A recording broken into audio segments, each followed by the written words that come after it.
to Anti-Imperialist America. I'm your host, the truck driving Marxist Leninist, Dust James. Um, it is a beautiful Sunday morning in my humble home in rural North Carolina. I stayed up a little bit late last night. I hope folks saw that show, Working Class Revolt. Um, it, we had a great guest. Caleb Maupin came on. Truly inspiring speaker, political figure. Blew those questions out of the water. And congratulations to David Fox for a victory for the international working class, the labor movement in Australia.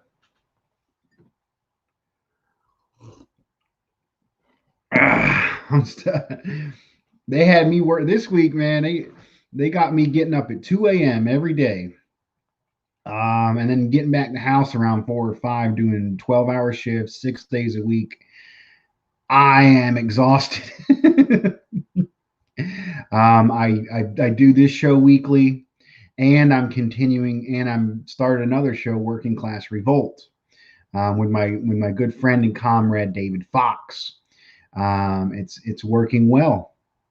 Congratulations to folks. Last night, during the live, I think I had the most live audience I've had. I had over 40 people tuning in at once. It was mostly the YouTube audience, which is interesting. I so it probably had a lot to do with Caleb, who's really big on YouTube. My audience, I've had the most views. I've had over 1,000 views several times on the Facebook. Is largely my audience. Um, I came to some revelations this week politically that I wanted to talk about. Uh, just I don't know. It's when you think about stuff and you read the theory, you can get a lot of understanding. But when you see events unfold and how people react, um, it gives you that edge, that on the ground edge, to apply the Marxist analysis to the current conditions. And I believe I had that reaction lately, and it's largely around the election. It's seeing how many people, progressive people who do positive organization, um, can take the working class power that they're mobilizing and then just shove it up underneath the enemy camp.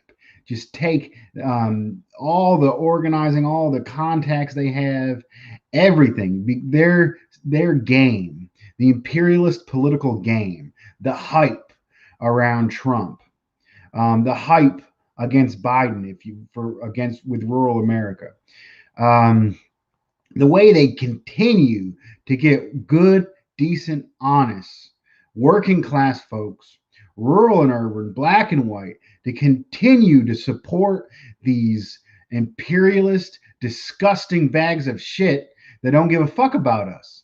It is absolutely amazing the propaganda system that they have developed, and it's so obvious, that none of these politicians, the government, with a basic analysis of Marxism, they are working for the bourgeoisie. We don't have any say over this government. It's not our military. The military doesn't fight for our freedom. These are all lies to maintain the system where we go to work. Fuck myself. Let's see, 12 times 6, fucking 70 is fucking 80 hours. I gotta do the math on that, man. I'm tired. It's been a long week. Let's see how many hours I fucking worked this week. Uh and I can also check a few things. Hopefully, folks rolling in. Shout out to Comrade Freaky, good friend of the show. Hello, Comrade Dust. I watched Working Class Revolt episode with you and Fox and Caleb. Yeah, that was a great. So let's see, 12. times 6. So I'm working 72 hours a week. That's actually a lot less than I used to do over the road. Over the road, I would work 14 to 18-hour days when I would train. I'd be up all day, and then I'd teach him how to strap and chain. And then I might get a nap or two when he's driving, but most likely not if it was, especially the new drivers. And I'd drive most of the night, man. And I did that for 4.5 years. Uh, and now, you know, I didn't even know, like, it was, I guess I got complacent and lazy. I mean, it wasn't lazy. I was working my ass off, but I got complacent with that job. It's like, oh, this is the best job I'll ever have. This is the most money I'll ever have. I'll just stay there. And I think that's a lot of what folks are going through, especially undocumented folks who don't have as many job opportunities. They're stuck in bullshit jobs. And then the whole healthcare system. I'm going to be honest with folks. Uh, to switch from my job, um, to switch from over the road to day cab, I actually have to forego having health insurance for about 3 months until open enrollment comes up. So the day I quit that last job, they took off my health care. And then they're not going to give it back until the beginning of the year at the new job. So if anything were to happen to me, my wife, or my children, and my son, and we had to go to the hospital, or we had to do this or that, we could get $100,000, 200,000, hundreds of thousands of dollars with no fault of our own, simply for not having health insurance. And I'm a trade worker. I'm not a minimum wage worker. I've been in a trade in truck driving over 7 years now. I've done all 48 in Canada, and this is what I have to go through is an American worker with a trade. Think about what, minimum wage workers. I've been a minimum wage worker. You know, before I got into trucking, I was making $200 a week over at the printing factory down there in Durham. No health insurance. Anything would have happened to me, I'd lose it all. And especially bad for people who own their home or own vehicles or they own anything. Medical debt, or they're trying to get that stuff. Medical debt kills your credit. You kill your credit, and then you can't get a house. You can't get a car. You have to pay extra on your utility bills. And it's all designed to give us as little. It's all about exploitation. It's all about us to make as much as possible for the capitalists, the denying us of services that we produce is all about the rate of exploitation. They want to get as much from us as possible and give us back as little. And the rate of exploitation increases within oppressed nations, African American brothers and sisters who are routinely discriminated against in employment, are over policed, are more likely to be over policed and then have a criminal record, and then they're legally discriminated against. Our undocumented brothers and sisters who have trouble finding a job, and then they can be fired at a moment's notice. I worked at the chicken plant, and when E-Verify passed, they call people. A lot of people would buy Puerto Rican papers, and that's what they had to do to work. And a lot of times they would pay into taxes and couldn't get out of taxes, couldn't get their, like everybody else gets like taxes back. A lot of undocumented workers who bought Puerto Rican papers, because they don't want to get in trouble, they can't receive their tax returns. That's another way they're being exploited. They're less likely to want to leave that job, less likely to have health care, less likely to complain about that. And that lowers any time a worker is in a negative situation where, like, healthcare, undocumented status, criminal records, these are all a way of blaming the working class to justify the system of exploitation of the working class. And the remedy to that is solidarity. And that is building power within the working class, firmly rooting in the working class, not aligned with either of their imperialist parties, of, for, and by the working class, political power, political understanding. This is the only way forward.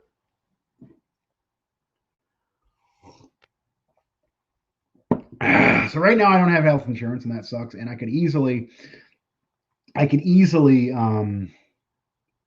if something were to happen to me and my family, I could easily get into debt, medical debt, which could be horrible. And that allows us to be exploited, because if people are worried, if they know if they're going to quit their job, they're going to lose their health insurance and be put in that precarious situation, they're less likely to quit that job, regardless of how bad that is. I mean, this is basically a legal system to back indentured servitude. And think about people with health problems. What if I had diabetes? What if I had some kind of disease or something, or health issue where I needed hundreds of dollars of medicine just to be alive, insulin, stuff like that. So if you have diabetes and you have insulin, and then you work at a job that has health insurance, if you lose that job, you lose the means of literally living or existing. um, and a lot of times they do. And so not having universal health care is one of the biggest wins of the ruling class, of putting down the working class and exploiting the working class. And a lot of times they'll do this with documented status as well. A lot of, like, the Bracero programs will link an immigrants' rights program. Well, not path. They called them Pathway to Citizenship. They haven't even got these reforms. I think I worked for Reform Immigration for America, which was a group that was basically Democrat-funded group to try to support immigration reform, to get the Raza Chicano people into backing the Democratic Party, essentially. And a lot of what they were pushing were status programs that were tied to employment. Having your literal legal status hooked to having to stay with an employer is is very oppressive and very exploitative. And it's another way of keeping Aslan, Chicano Raza, nation, oppressed nation, and the Southwest and the larger diaspora down. And um, this is why Raza has far less buying power, like income, actual income. You can look at this scientifically, have less income than the larger population.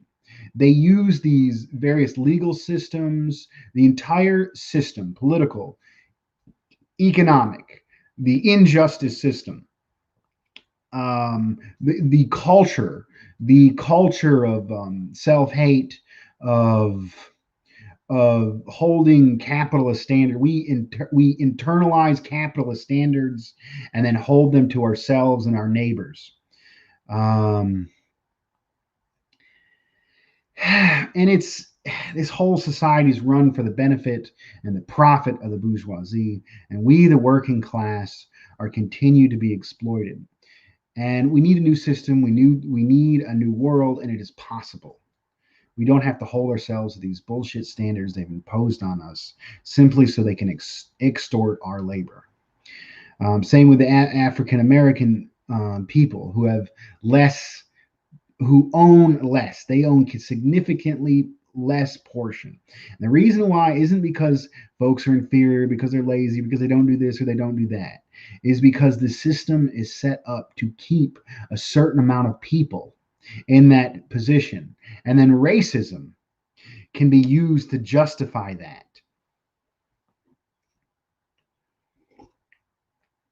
And then the entire media system. They own MSNBC. They own Fox News. They own NPR.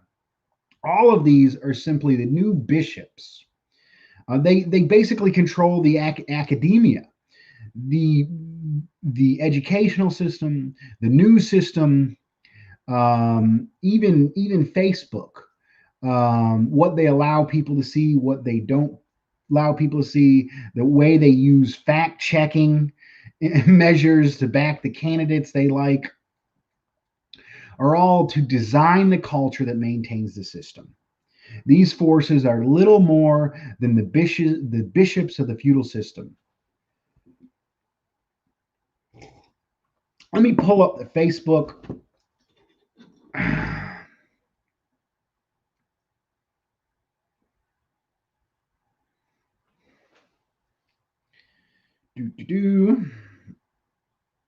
Jim B, good morning. Well, good morning to you. Good Sunday morning. Good Sunday morning to you, sir. All right. I got this up here. Shout out to Chomsky Bear. How are you today? I am doing fantastic. This is my one day off after my 6/12s. My wife is still sleeping. My son is still sleeping. Later on today, maybe a few points of later on today, I will be interviewing Joey, who is a Chicano nationalist radio host from Los Angeles. And I'm very excited about that. That will be 3 p.m. Eastern Time, 12 noon for folks on the East Coast. And I think people should understand the national question. And I looked at folks over there like Dele Haguire, Ernesto with Partido Raza Unida. I think what they're doing is exactly what we need to be doing. I see them as inspiration, and I'll tell you why. Especially Tele Haguire with a lot of the memes they do. They like to use stuff from and of the people, like working class culture, rasa culture, like folks things see as their family members, or like what they identify as like being home and being a part of the people and of the people. They use those cultural elements to push people towards a politics that is actually in the interests of the people. That is the exact opposite of what the Democrats do, about what the Republicans do, about what their media machines do. We need alternative narratives, and we should use working class sentiments, working class culture, the culture of oppressed nations to help us build a popular front against imperialism. That is the today's show. Build the popular front against imperialism. Now, the popular front, when I think about the popular front, you think about musicians like Woody Guthrie, who used working class culture to push people to oppose the Nazis and to support workers' rights and socialism. And they were trying to unite as many masses of the people against fascism as possible. And I would argue today's enemy is not fascism. The neoliberal order is firmly in control. They control the media system. They are nowhere close to losing their power.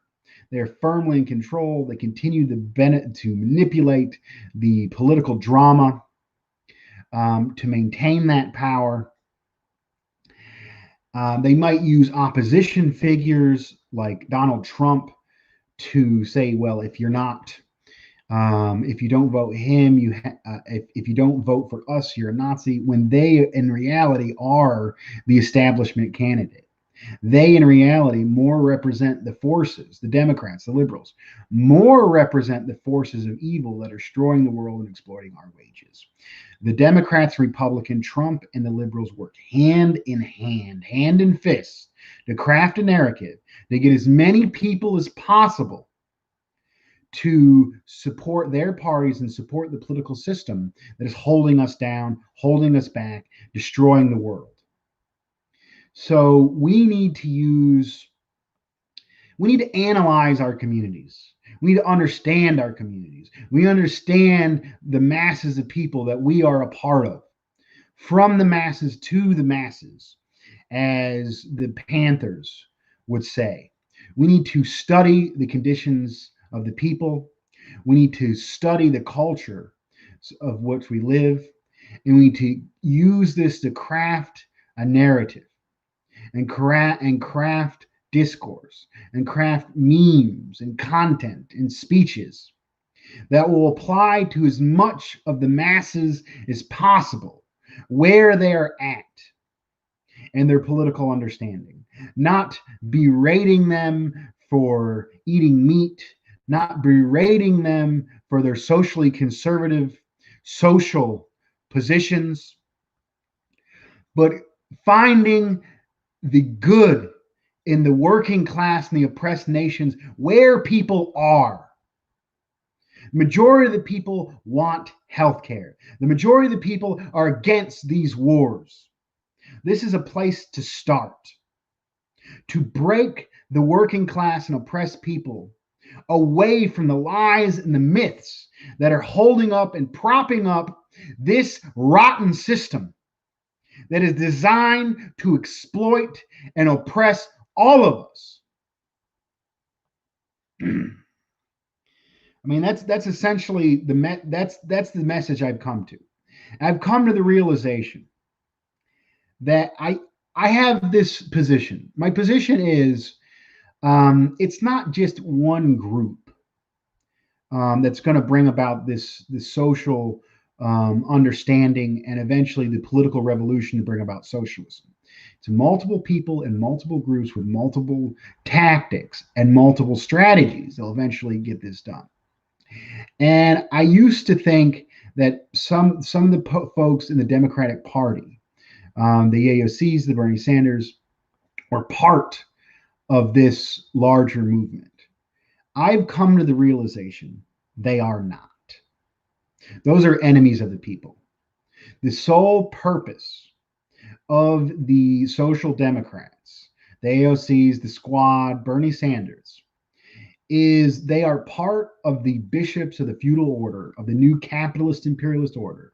And their job is to get as many of the masses in the camp of the imperialist parties as possible. I put a popular tweet out. The social dems are the communist vaccine. They mock socialism for the sole purpose of destroying our revolution. Their sheepdog says it right. They sheepdogs. They empire. It's not us. It's not ours. It's nothing to do with us, and we should reject it. We should reject their ideas wholeheartedly. So, if the answer is not in Sanders, it's not in AOC, it's not in any of the imperialists who have shown themselves as imperialists. They tell us they represent a larger group racially, even class-wise. They claim to support things that would benefit us, healthcare, etc. But we do not get the healthcare, and all they seem to do is put working class people and take the minds of the working class people and use and take our political power, make us give up a portion of our political power and give it to the enemy. They are an enemy. The sheepdogs are an enemy of the working class. And when I call for build the popular front against imperialism, what I'm saying is build working class power in the community, of the community, and for the community. This means analyzing the people, applying to the cultural sentiments of the people, and building systems of understanding and systems of political power that are completely outside the influence of the Democratic Party, which is designed to destroy us and exploit us.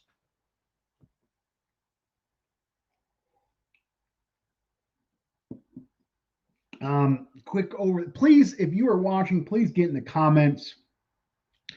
Also, can I ask if you can watch some of my recent videos so you can give me some feedback right on Comrade Freaky? If folks want to subscribe to Comrade Freaky, I'll be glad to look at some of your videos and give you some more more comments on those videos. Comrade Freaker, I was wondering why other MLs don't recognize that China, Vietnam, and Laos. And that's an interesting question. Why don't communist socialist MLs recognize China, Vietnam, and Laos? And I think it gets down to this. I used to believe that after Stalin died, the Soviet Union was no longer socialist. And this is a-materialist thinking. This is liberal thinking. What makes a country socialist is the economy, are the means of production being controlled in a way that benefits the country and the people and not the profit motive. And if you look at it that way, the Soviet Union, almost right up into its fall, large portion of the economy was organized to defend the people and to give the people a basic standard of living. And if you look at the fall of the Soviet Union, the privatizers, the imperialists went in and destroyed the place. But I would say the Soviet Union was socialist up into its fall. And I think the reason why people like to say otherwise, like to use idealist arguments, is because when we use socialism to organize within the belly of the beast, within capitalism, it's a lot like church. We're using like a religious practice. Basically, we're saying, so what do churches do? They say, well, if you do right, if you come to church and talk with us, you're going to get heaven one day. You know, it's like socialism is the heaven we're promising. Only socialists, because the Soviet Union, they actually had this can happen. If you work and you dedicate, you come to this organization, we're working towards socialism.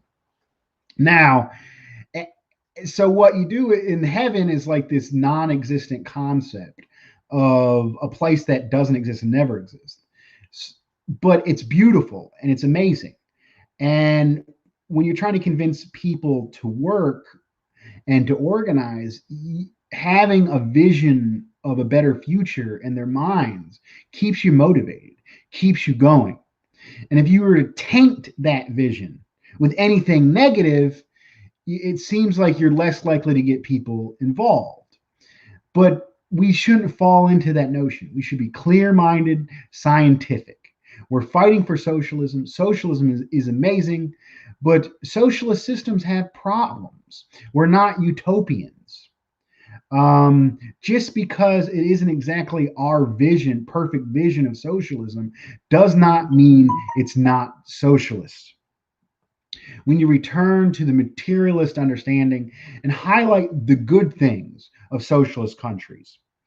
As far as China goes, I think there's a lot of racism in Western leftists, especially those who believe that the Western countries are the beacons of democracy and no other people can achieve democracy. It's straight up racism. Why a lot of the more left folk, the revisionist folks, the right revisionist folks, the Trotskyite folks who are more bourgeois, are more petty bourgeois, technocrat folks, college campuses, Marxist academias. They have these illusions that the West has democracy and no one else can, and it's this old racist image of the Asian despot. People over there will never have democracy, unlike us good white folks and these great Western countries. In reality, the Western countries are undemocratic to begin with. China is more democratic in many ways. 90 million member Communist Party. And I would argue and there's people in those communist parties in the rural villages to the neighborhoods all over China. And I would say that the people in the Communist Party have more say over those leadership than people here. If you look at, I was organizing a group, Workers for Clean Water, against fracking. And I was largely trying to get working class people and Rasa folks involved in the environmentalist movement to stop fracking. Fracking would have been disastrous. They tried to bring fracking to North Carolina. It could have contaminated our drinking water. There would be boom and bust cycles, and people who were living in the trailer park, their rents would have been raised, would have been forced out, would have displaced and disrupted community life. So we were against fracking. We were organizing against fracking. And the environmental movement is largely controlled by bourgeois liberals that are linked to the Democratic Party. And they'll be against fracking and they'll have these big climate demonstrations. But the second it comes down to the election time, and you have candidates like Biden, who says over and over and over again, he will not ban fracking, he will not ban fracking, to get the support of his donors and get support of the ruling class. So my contacts were trying to mobilize people here in small rural time in North Carolina against fracking. The only people that seemed to be doing anything politically were the older group of Democrats. So we went to the Democrats. They're like, hey, can you help us against fracking? And the local group of the Democrats was like, help us get elected, and then we'll talk about fracking. That is the rank and file Democrat in rural areas and urban areas. It's this local groups and clubs and churches who do little or nothing for the people, give little or no mandate to the Democratic Party, but take in and suck in the political power of the masses for the benefit of the imperialist. I raised on the show last night Cecilia Munez in the Southwest. It was states like Nevada and Arizona, Raza folks within the Chicano oppressed nation, Chicano community, sons and daughters of immigrants who were rightfully disgusted by Trump's bigotry, who started his campaign on anti-Mexican bigotry. Folks went out in mass organizing to get Biden into office. The second Biden gets in the office, he appoints one of the lead deporters in the Obama administration. Exactly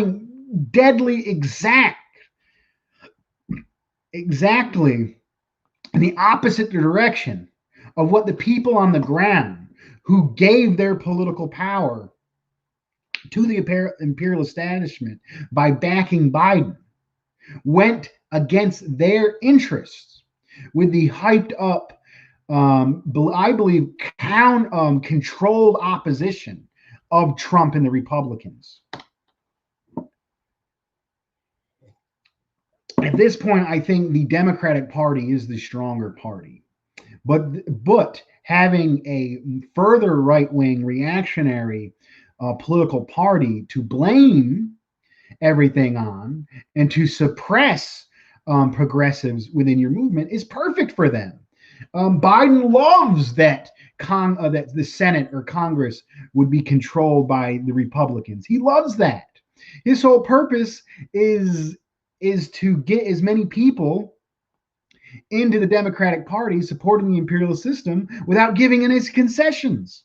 So shut up about health care. Shut up about a living wage. If you don't, Trump is going to come into office. It's the perfect narrative set up to undermine the movement of the working class, suppress the working class, suppress oppressed nations, and to keep the system of exploitation running, and to keep the stores of the bankers full off of our labor. A beautiful Woody Guthrie song. I put my crops into the worker store. That's exactly what's happening. Every time we go to work, I work my 12 hours, 6 days a week. I take home enough to pay my mortgage, keep my family fed, but thousands of dollars are going directly into the hands of the bankers and Wall Street. And my taxes pay for these endless wars that do nothing for me, but only destabilize entire regions, keep entire regions in poverty and chaos for decades to come for the benefit of the banking and oligarchs that control this political system.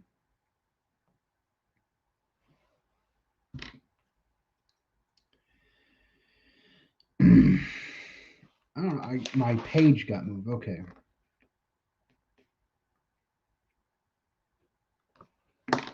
And a lot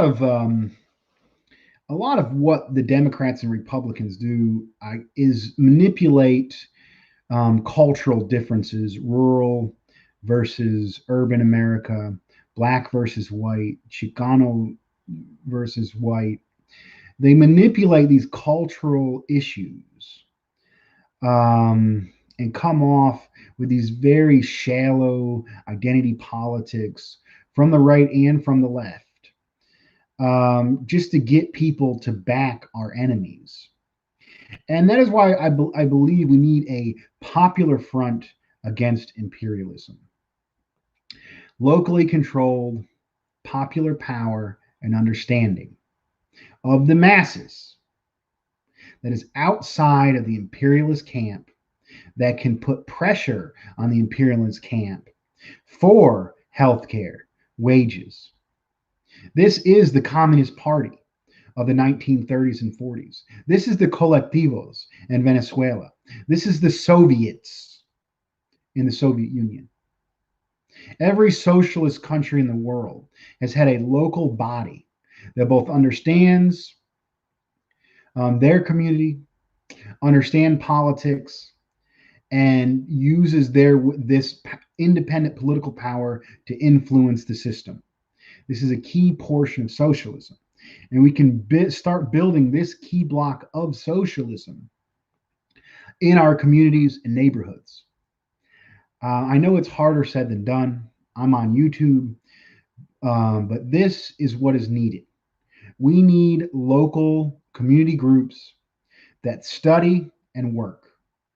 Study foundations of Leninism. I want you to get together with your friends and comrades and your community, um, either through friends from the workplace or from your community or wherever you can find folks. It's hard if you recruit from the protest cage.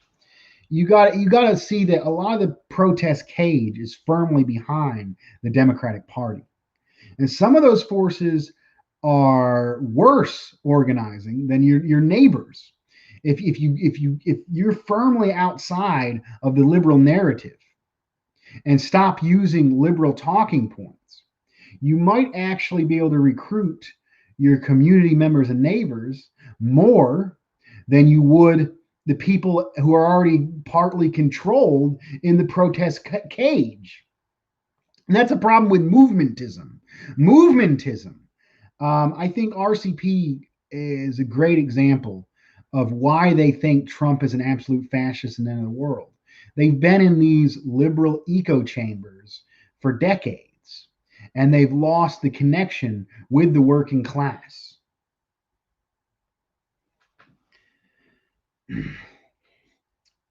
And they're mostly organizing people out of the protest cage or out of the protest movement.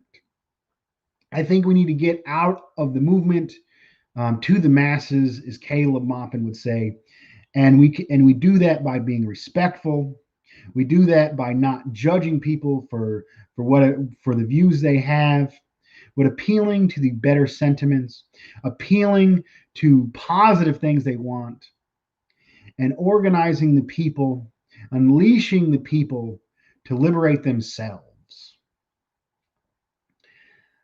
Building the new working class left, the new left, the populist left, working class populist left of the working class and of the oppressed nations within the belly of the beast to tear the empire down. And in the ashes we will rise like a phoenix. Well, the empire is falling anyways. The empire is falling. It is unstable. It is going to kill itself. But if we don't have some kind of instrument, if we don't have these sleeper cells of Marxist understanding, of Chicano nationalist understanding, Pan-African nationalist understanding, if we don't have these outside independent community groups that are ready to take power after the chaos and the fall of the empire, it will be nothing but chaos. We got to start getting ready. We have to build these political organizations. I want you to recruit from your neighbors and your coworkers, study theory, discuss these ideas, discuss anti-imperialism, and then maybe do some political work and push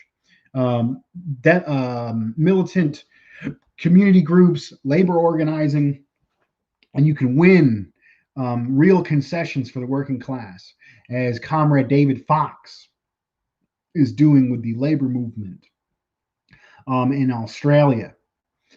And I think that's the strategy.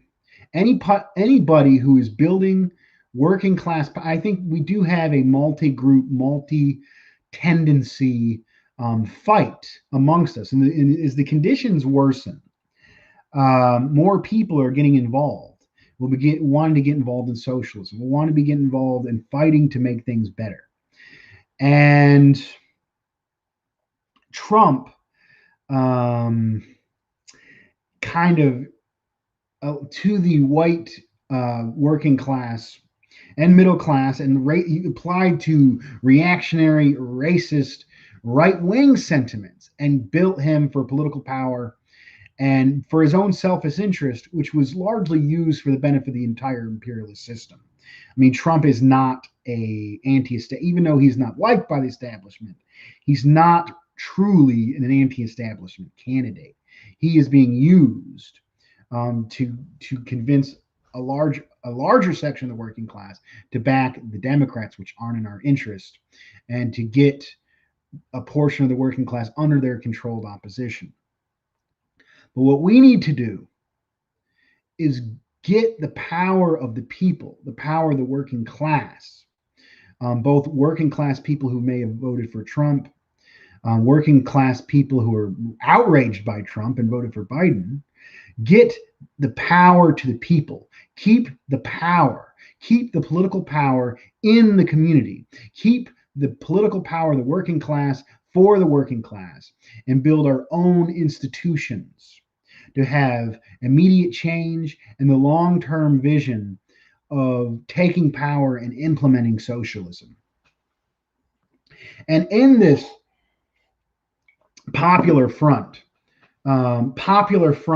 against imperialism. So a lot of forces use the Popular Front and United Front narratives to support Biden over Trump. And I think that was the wrong call. Those forces are basically the same force. I mean, they have slight disagreements within the working class. I mean, the ruling class. Like Trump represents manufacturing, fracking. Biden represents more of the upper echelons, managerial, capital. Those two forces are essentially working hand in hand to suppress the working class. So it is not a united front with Biden against Trump. The united front is as many working class people as possible against the imperialist system, the empire, the concentration of power. And that is the true enemy of today. The enemy of the working class of the United States, the enemy of the oppressed nations in the United States, is the imperialist system. And people in Mexico understand this. People, the Taliban, which was a group founded by the United States, understands this. You look at the Taliban's like, we don't want Biden because is not going to withdraw the troops. And the Taliban is part of the larger resistance against the unjust occupation in Afghanistan. They're horrible forces, but there's also positive forces in Afghanistan who are rightfully scared of Biden because Biden won't remove the troops from Afghanistan. And the president of Mexico, AMLO, which is a populist third party candidate, is refusing to recognize the victory of Biden, which just shows that Biden is not in the interest of the anti-imperialist world. And the United Front, the Popular Front, is workers in the United States, oppressed nations in the United States, and the anti-imperialist bloc. Our allies are China, Bolivia, Venezuela, Nicaragua, Iran, and even Russia to an extent is part of the anti-imperialist bloc. The United Front is Afro-America, Aslan, the working class, China, Russia, Venezuela, Nicaragua. That is the United Front against imperialism, the larger enemy, the enemy we represent today. We need to stand in solidarity and applaud the achievements of China, the achievements of the Iranian people who have the largest a prosperous, stable country in the Middle East that is not a pawn of the Western imperialists. We need to break outside the narratives of racism. The West is the best mentality, that the West is the sole proprietor of democratic institutions, which is an absolute racist lie. The Venezuelan government system is far more democratic than the United States. The system in Bolivia is more democratic than the United States.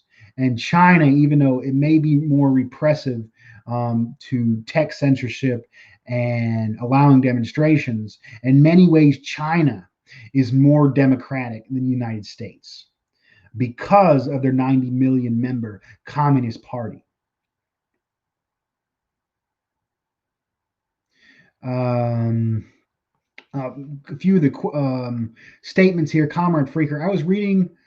I was reading from book about de-industrial Britain and how workers who were forced on welfare payments, and that's the system going on throughout. It's a three-prong system. What is causing the erosion of the labor aristocracy? Basically started in the 70s and really expanded under Reagan in the 80s and has continued since. And that is the three-pronged change of imperialist capitalism through neoliberalism, which is austerity, getting rid of all the any social programs the former regular liberal system had, the computer revolution, which allowed global shipping movements, and also helped with globalization. Globalization, neoliberalism, and the computer revolution have enabled the capitalists to seek out cheaper forms of labor, which is interesting in China. I call China socialist, but it's they're actually part of what they've done. China did a deal with the West. China said, well, you can have a portion of our workers. You can use our workers, but we want to keep the technology and we want to be able to control our country, invest in our country the way we see fit. That is the deal China did with the West. So that's why we have all these Chinese products over here that were produced there and workers were paid less. But China was able to get a deal in which they were able to maintain their independence, lift people out of poverty, and invest in their productive forces. And that is why China now has the power to give loans to Bolivia, has the power to build infrastructure in Africa. Basically, what the sovereignty violating, repressive measures of forces like the IMF, um, anti-imperialist countries in the global south no longer have to take those deals. They can get deals from China, which built up its country with those deals. So what?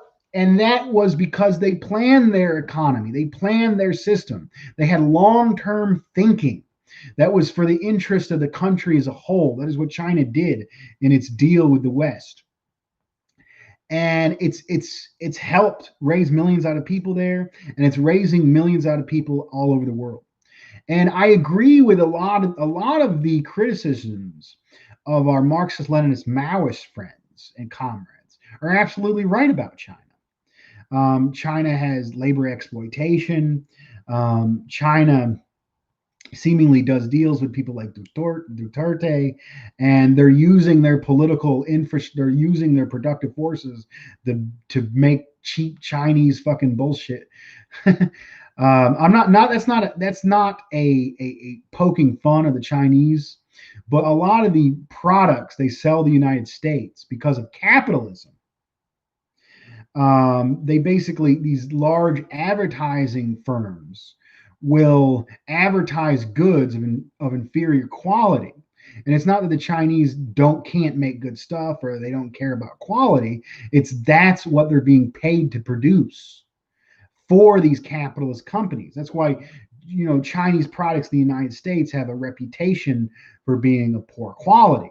And that's because the the U.S. capitalists don't care whether we have good things or not in the United States. The Chinese government, the Chinese people, are simply using deals with the West to take that money, invest in their country, and build up their country. So it's a little complicated.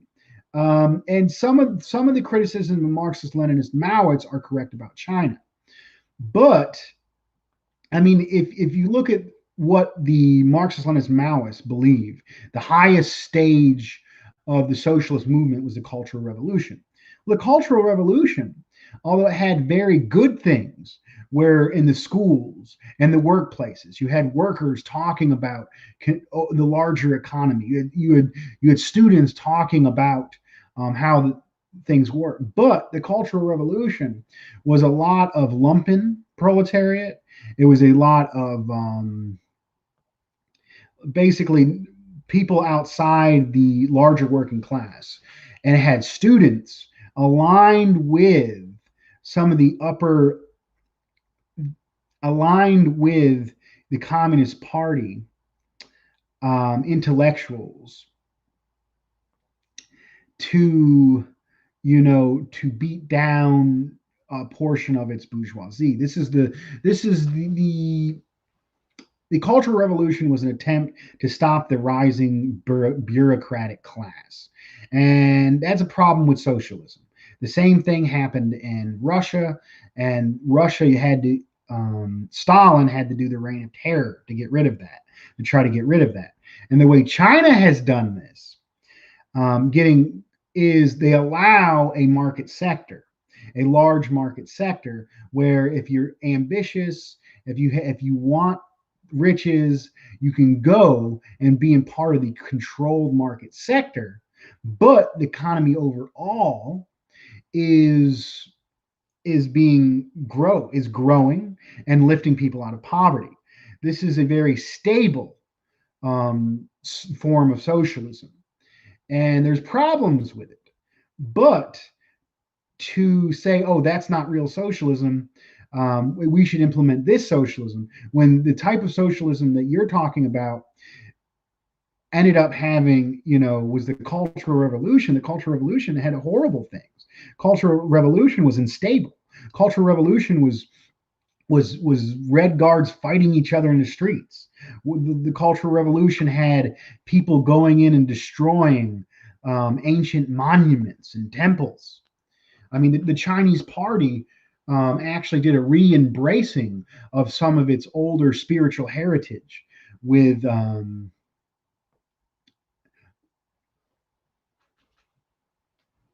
Taoism and other stuff.